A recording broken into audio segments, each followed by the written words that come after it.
انسان کی زندگی میں جو چیزیں اسے بہت زیادہ نقصان دیتی ہیں اور بہت پیچھے چھوڑ دیتی ہیں، دنیاوی معاملات سے لے کر روحانی، اخلاقی، قلبی اور قرب الہی کے معاملات تک کو جو چیزیں نقصان پہنچاتی ہیں، ان میں ایک بڑی چیز غفلت ہے۔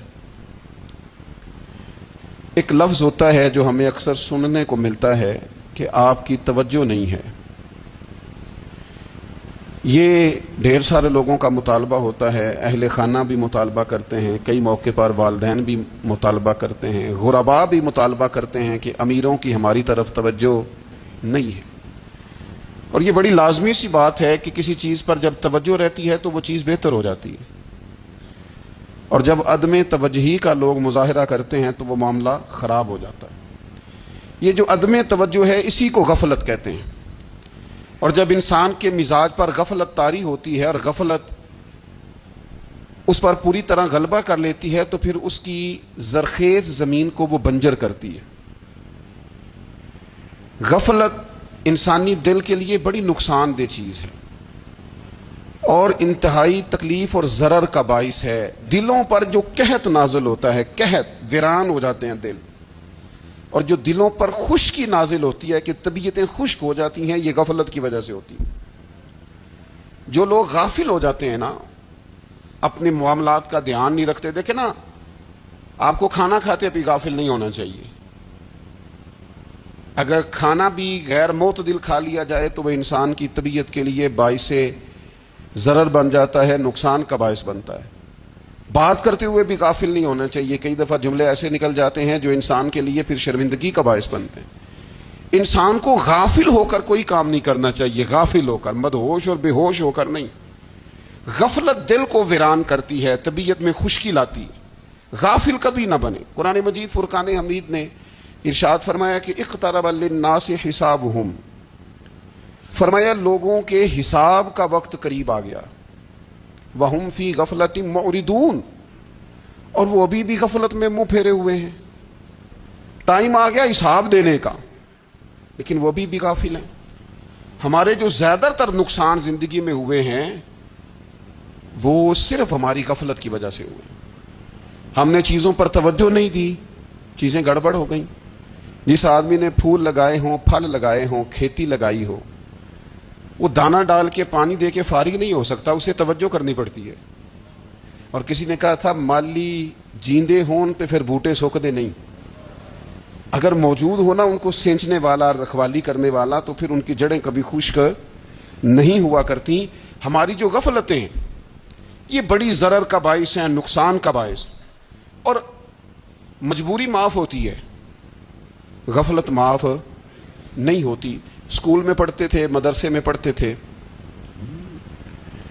تو ایک مجبوری ہو گئی جی، خدا نخواستہ گھر میں کوئی پریشانی ہو گئی تو اساتذہ اس پر سزا نہیں دیتے۔ کوئی خوشی کا موقع ہے گھر میں، فیملی میں کسی کی شادی ہے، اساتذہ اس پر سزا نہیں دیتے۔ لیکن اگر کبھی پتہ چلتا تھا نا کہ یہ گھر سے تو آیا تھا لیکن مدرسے نہیں آیا، یہ اسکول نہیں آیا، رستے میں غافل ہو گیا، تو یہ بات خوفناک تھی۔ یہ قابل سزا جرم تھا کہ تو غافل ہو گیا اپنی پڑھائی سے، تو گھر سے آیا اور یہاں نہیں آیا۔ غفلت قابل سزا ہوتی ہے، مجبوری کی معافی ہوتی ہے۔ ہمارا آج کا جو مسئلہ ہے وہ غفلت کا ہے۔ ڈھیر سارے لوگ ہیں، سمجھدار بھی ہیں، سیانے بھی ہیں، معاملہ فہم بھی ہیں، باشعور بھی ہیں، تعلیم کی ڈگریاں بھی رکھتے ہیں، لیکن اگر ان کی زندگیوں کی تکلیفوں کو دیکھا جائے اور بے آباد روح کو دیکھا جائے اور سجدوں سے ان کی دوری کو دیکھا جائے تو ایک ہی بات سمجھ میں آتی ہے کہ پتہ سارا ہے لیکن لے ڈوبی ہے غفلت، توجہ نہیں کی۔ لائق بچہ بھی نالائق ترین زندگی گزارتا ہے، اس لیے کہ اس کے لائق ہونے کے ساتھ ساتھ اس کا توجہ کرنا بھی تو ضروری ہے نا۔ نرے لائق کا کیا فائدہ اگر وہ محنتی نہیں، اگر وہ توجہ ہی نہیں کرتا، اپنا سبق دھیان سے سنتا پڑھتا ہی نہیں، تو بھی جتنا مرضی لائق ہو پیچھے رہ جائے گا۔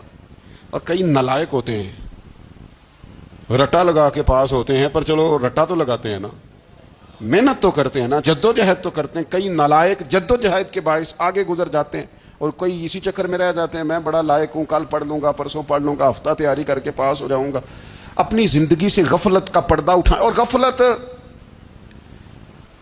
اس کے لیے فیصلہ کرنے کی ضرورت ہوتی ہے، پلاننگ کرنے کی نہیں، فیصلہ کرنے کی ضرورت ہوتی ہے کہ میں نے اب غفلت کرنی. ہم نہ جب بھی کوئی پروگرام بناتے ہیں تو منصوبہ بندی شروع کر دیں. منصوبہ بندی نہ کریں، فیصلہ کریں، کہیں کہ میں نے غافل نہیں ہونا. غفلت غرق دنیا کا نام ہے. اپنے آپ کو غفلت سے بچائیں. آپ دیکھیں حضرت کعب بن مالک رضی اللہ تعالیٰ عنہ فرماتے ہیں، بخاری میں موجود ہے، فرماتے ہیں کہ جنگ میں پیچھے رہ گیا تھا. میرا خیال تھا کل چلا جاؤں گا، گھوڑے اور سواریاں میرے پاس تیز ہیں، مضبوط ہیں، پرسوں چلا جاؤں گا، تیزی سے بھاگ کے میں پہنچ جاؤں گا، میں قافلے کے ساتھ شامل ہو جاؤں گا. لیکن بس تھوڑی سستی ہو گئی، ذرا غفلت ہو گئی. آپ فرماتے ہیں جب سب لوگ چلے گئے حضور علیہ السلام کے ساتھ جہاد میں اور میں پیچھے رہ گیا، تو پھر جب چند دن گزر گئے اور محبوب کے واپس آنے کا ٹائم ہو گیا، تو اب میں غور کرتا سمجھتا تو مجھے مدینے میں یہاں بزدل لوگ نظر آتے. اور کون نظر آتے؟ جو منافق تھے. وہ منافق بزدل دکھائی دیتے، یا مجھے عورتیں اور بچے دکھائی دیتے. میں پریشان ہوا. حضور واپس آ گئے. جنہوں نے بہانے کیے تھے نا منافقین نے، یہ مجبوری تھی اس لیے نہیں جہاد پہ گئے، یہ جنہوں نے بہانے کیے تھے انہیں مل گئی معافی. اور میں نے سچ بولا. میں نے کہا یا رسول اللہ میں غافل ہو گیا تھا. اب کہتے ہیں میں نے جب کہا نا حضور سستی ہو گئی تھی، ذرا غفلت ہو گئی. تو بندہ محبوب سے ہی غافل ہو جائے، بندہ وہیں سے غافل ہو جائے. جو دم غافل سو دم کافر، سانو مرشد اے ہو پڑھایا. جب کہا نا حضور وہ غلطی ہو گئی، کوئی مجبوری نہیں تھی، تو فرماتے ہیں باقیوں کو معافی مل گئی. میرے ساتھ حضور ناراض ہو گئے. ایک دن نہیں، 2 دن نہیں، 50 دن حضور ناراض رہے. مدینے کی گلیوں نے مجھے پہچاننا چھوڑ دیا. در و دیوار سے مجھے یوں لگتا تھا کہ میں پردیسی ہوں. فرماتے ہیں میں مسجد میں آتا تھا، میں جب محبوب کو دیکھتا تو حضور رخ انور پھیر لیتے. اور مجھے پتا تھا جب میرا چہرہ ادھر ادھر ہوتا تو پھر کریم رحمت کی نظر فرماتے. فرماتے ہیں 50 دن مسلسل. پھر مجھے حکم ہوا کہ بیوی بھی بھیج دو، مکے بچے بھی بھیج دو، ننھال یعنی تنہا رہ جاؤ. فرماتے ہیں وہ میں نے قید تنہائی کاٹی. لیکن شکر اللہ کا یہ ہے کہ میں سچا تھا، بس ذرا بھول گیا تھا، بس ذرا غفلت ہو گئی تھی. تو فرماتے ہیں پھر اللہ تبارک و تعالیٰ نے میرے اوپر فضل یہ فرمایا کہ میری توبہ کا اعلان رب نے قرآن مجید میں فرمایا. تو غافل نہ بنے کبھی بھی.